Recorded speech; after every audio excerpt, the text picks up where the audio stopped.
شعبہ تعلیم سے متعلق کانگریس کے عہد و پیما پر استفسار کرتے ہوئے سابق ریاستی وزیر و رکن اسمبلی سدیپیٹ BRS ہریش راؤ نے نشاندہی کی کہ چیف منسٹر ریونت ریڈی کے حلقہ انتخاب کوڑنگل میں بھی اساتذہ کی کمی کے سبب سکولز کو بند کیا جا رہا ہے۔ ریاست میں تعلیمی اداروں کو نظر انداز کرنے سے متعلق رجحان پر روشنی ڈالتے ہوئے ہریش راؤ نے کہا ہے کہ یہ فی الواقع شرم کی بات ہے۔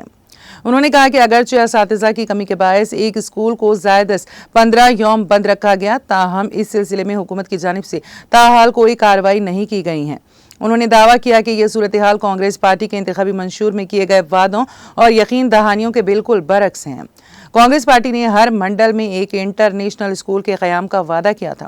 تاہم زمینی حقیقت یہی ہے کہ موجودہ سرکاری اسکولز کو ہی بند کیا جا رہا ہے، جس سے غریب بچے بنیادی تعلیم کے حصول سے محروم ہو رہے ہیں۔ ہریش راؤ نے کہا کہ اگرچہ وزیر تعلیم کا قلمدان چیف منسٹر ریونت ریڈی کے پاس ہے، تاہم ایسا محسوس ہوتا ہے کہ تعلیمی اداروں کی جانب کوئی توجہ نہیں دی جا رہی۔ Social media platform X پر ہریش راؤ نے مطالبہ کیا ہے کہ مزید اسکولز کو بند ہونے سے روکنے کے لیے فی الفور تعلیمی والنٹیئرز کی تعیناتی عمل میں لائی جائے۔ انہوں نے بند اسکولز کی دوبارہ کشادگی اور بغیر کسی رکاوٹ کے تعلیم کی فراہمی کو یقینی بنانے کے لیے اقدامات روبہ عمل لانے پر زور دیا۔